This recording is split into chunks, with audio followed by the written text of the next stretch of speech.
আমার ভাইরা, রহমত পাওয়ার জন্য যারা এসেছি, আল্লাহর এই দুইটা শর্ত আমরা মেনে নিলাম। এবার আসেন, যারা আমরা বলতে এসেছি, এই যে ৬-৭ জনের নাম আপনারা দিয়েছেন আলেমদের, আমি সহ এখানে যারা কোরআনে কারীমের কথা বলতে এসেছি, আমাদের দায়িত্ব আল্লাহ পাক দিয়েছেন, কিতাবুন উনজিলা ইলাইকা ফালা ইয়াকুন ফি সাদরিকা হারাজুম মিনহু লিতুনযিরা বিহি ওয়া যিকরা লিল মুমিনিন। বলেন আল্লাহু আকবার।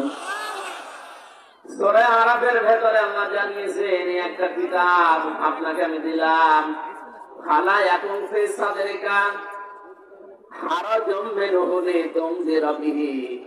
এই কোরআন দিয়ে মানুষকে যখন সতর্ক করবেন, তখন আপনার মনের ভেতরে যেন কোনো সংকীর্ণতা না আসে, কোন দ্বিধা, দ্বন্দ্ব, ভয়, ভীতি, সংশয়, সন্দেহ এগুলো যেন কাজ না করে।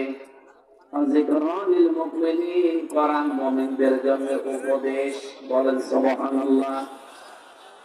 এর মাঝে আপনি দেখবেন হারাজন আছে, তাফসীর পড়তে গিয়ে হারাজনের ব্যাখ্যা পেয়েছে দুইটা। এক নম্বরে, নবী কোরআন যখন প্রচার করতে যাবেন, তখন দেখবেন অনেক মানুষ আপনার বক্তব্য না বোঝার কারণে তারা মন খারাপ করে রাগ করতে পারে। এরকম মানুষ দেশে নেই? এরকম মানুষ দেশে ছিল আগে, এখন নতুন নতুন কিছু তৈরি হচ্ছে। ডক্টর মিজানুর রহমান আনসারী শুধু ইঙ্গিত দিয়েছে, কারো নামও বলেনি, যে একদম খেয়ে গেছে আর একদম খাওয়ার জন্য রেডি হয়ে আছে। অনেকে মন খারাপ করে বুঝে 48টা নিবন্ধিত দল, কারো গায়ে লাগলো না। আপনার গায়ে লাগে কেন? আপনি কি খাওয়ার জন্য রেডি হয়ে আছে? জনগণ তো বুঝে ফেলছে। গত পরশুদিন একজন বক্তব্য দিয়েছে এই দেশে, যাকে তো 15.5 বছর কোরআনের কথা বলতে গেলে অনুমতি নেওয়া লাগতো 14 জায়গায়। আমরা যদি আসতে পারি অনুমতি দেব। আরে ভাই, কথাটা বলবেন আমরা জানি, কিন্তু পরে বলতে পারবেন না। আগে যে বলেছিলেন মানুষ কোথাও এখন জেনে ফেলবে। এমনি মানুষ যেভাবে ইসলামের দিকে ঝুঁকছে, আপনি টের পাচ্ছেন?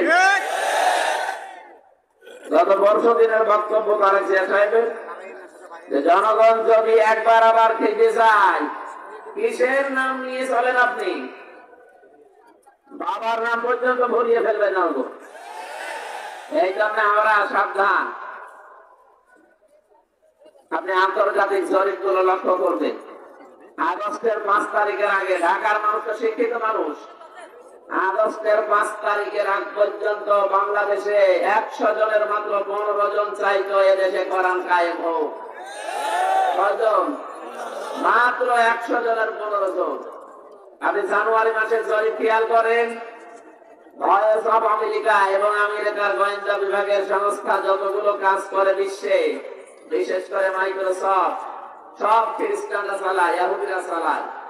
তারা 257টা দেশের রিপোর্ট দিয়েছে।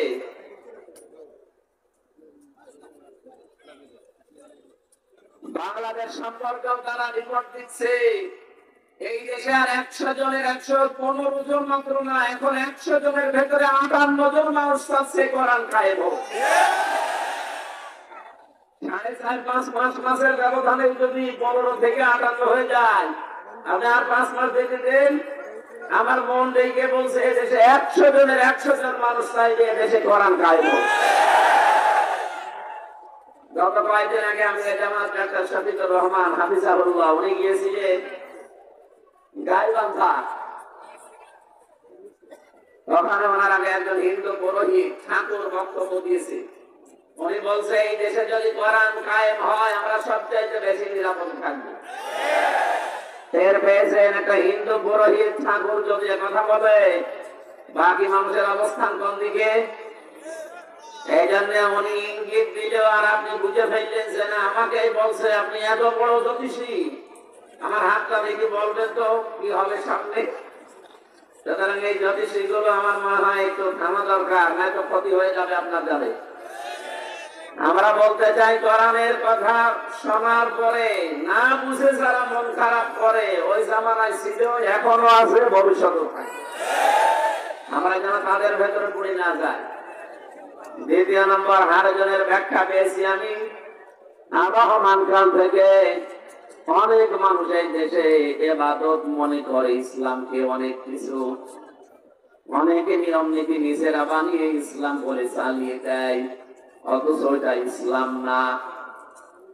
হে নবী, আপনি যখন কোরআনের তাফসীর করবেন, তাফসীর মানে খুলে ফেলা, উন্মুক্ত করা।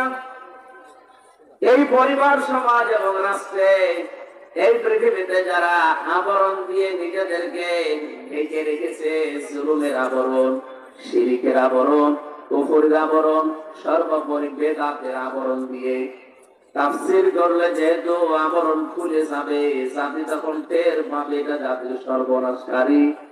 এই কারণে ওই মানুষগুলো তাফসীরে বাধা দেবে। এই জন্য এই দেশে আমরা দেখতে পেয়েছি ইসালে সাওয়াব হয়, কোনো বাধা ছিল না। ওরস শরীফ হয়, কোনো বাধা নেই। ওরস মোবারক হয়, কোনো বাধা নেই। 63 দিন চলছে নবীর জন্মদিন, মৃত্যুদিন পালন করা, কোনো বাধা নেই। বাধা ছিল শুধু এই দেশে তাফসীরুল কোরআন মাহফিলে। বলেন, কারণ ওরা জানতে মাতাল হলো, তাহলে ঠিক আছে। ওরা জানতো যে তাফসীর যদি হয় জনগণ কিন্তু জেনে ফেলবে।